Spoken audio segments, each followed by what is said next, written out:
Hi guys and Assalamualaikum. My name is Muhammad Ishahmi bin Muhammad Isa. I'm from class A4AS120_5 and I'm from UiTM campus Tapa. Today I will present to you guys a video about scientific discovery of atom.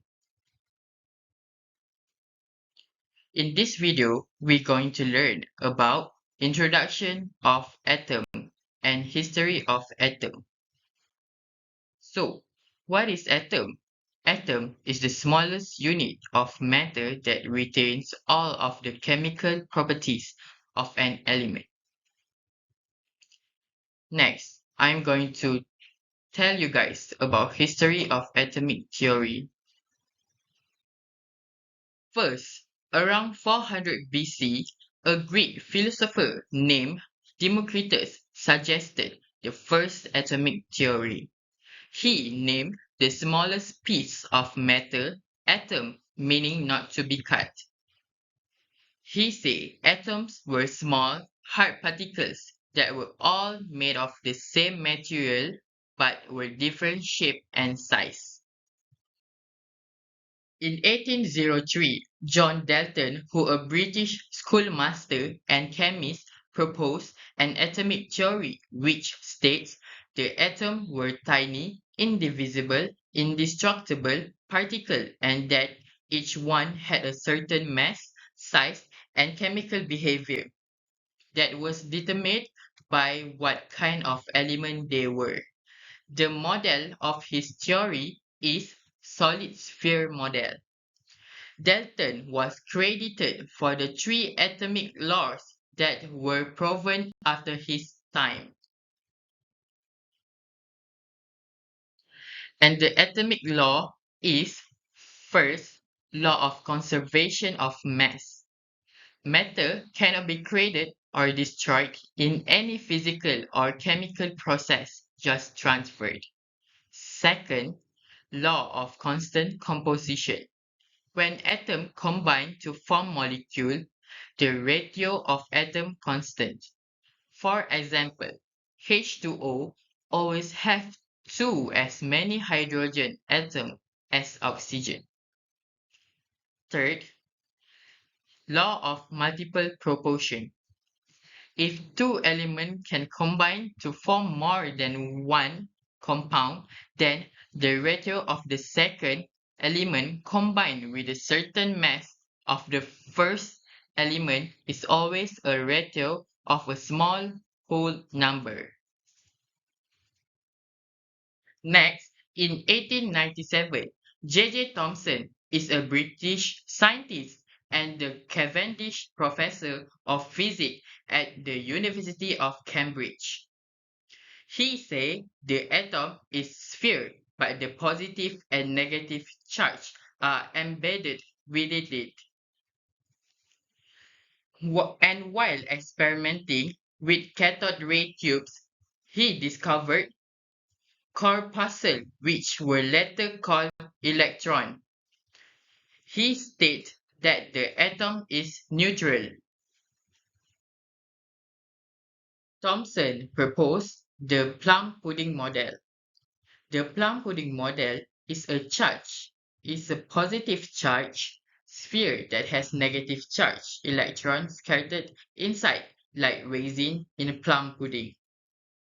Overall, the atom is neutral because the atom had the same number of positive and negative charge. From Thomson's experiment, scientists conclude that atoms were not just neutral spheres, but somehow were composed of electrically charged particles. The balance of positive and negative charge support the neutral atom. After that, Ernest Rutherford, that was born in New Zealand and working at the University of Manchester in England. In 1911, he said electron orbiting in a set predictable paths around fixed positively charged nucleus. He proposed his atomic model is nucleus model. He also used the gold foil experiment to discover the existence of an atomic nucleus proton. Gold foil experiment. Rutherford directed a narrow beam of alpha particle is a positive charge at a thin piece of gold foil.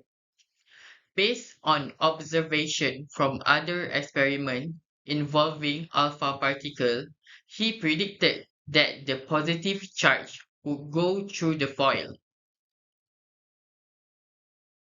Additionally, the result from gold foil experiment is he found that every once in a while a positive particle was deflected back about 1%.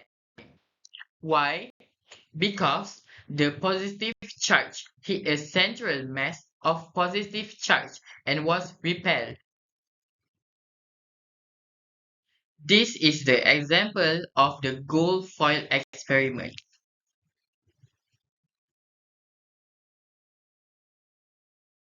The conclusion from the experiment is first, the atom contained a positively charged nucleus.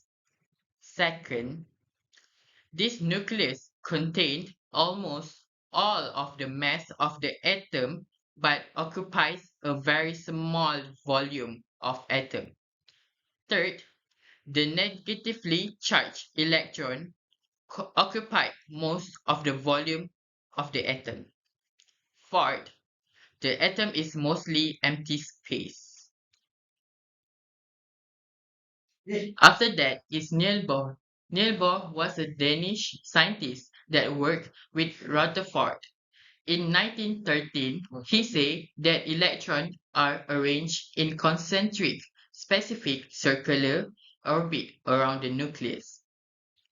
And he wondered why electrons are not attracted to the positive nucleus and cluster around it. And his model is named and his model name is planetary model. Born determined that different energy level could be found by using mathematical formula which measured the wavelength of the different energy level. This is the Bohr energy level model. Energy level model. Electrons are arranged in a circle around the nucleus. Each circle has a different energy. Electrons are in constant motion, traveling around the circle at the speed of light. Electrons can jump from one circle to the next, but they can't go to the nucleus. They are traveling too fast to be fully attracted. He proposed number one, proton and neutron are in the nucleus. Number two, electron can only be certain distance from the nucleus. Number three, the electron orbit the nucleus at fixed energy level. Number four, the electron must observe or emit a fixed amount of energy to travel between this energy level. Lastly is Erwin Schrödinger, an Austrian physicist.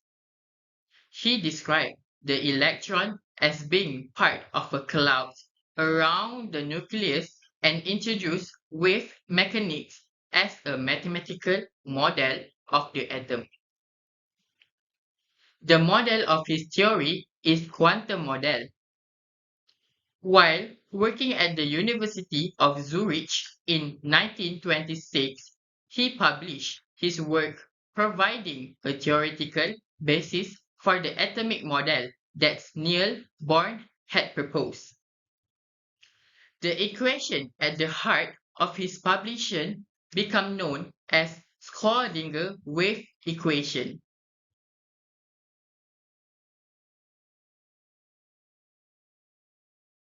In conjunction, even today, scientists still continue to make a new discoveries pertaining to the atomic theory.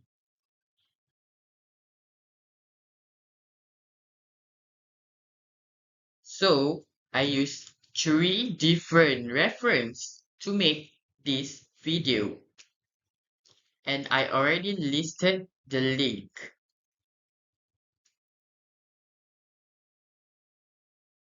That's all for this video. Thanks for watching, and I hope you guys enjoy this video. And yeah, that's all for me. Bye.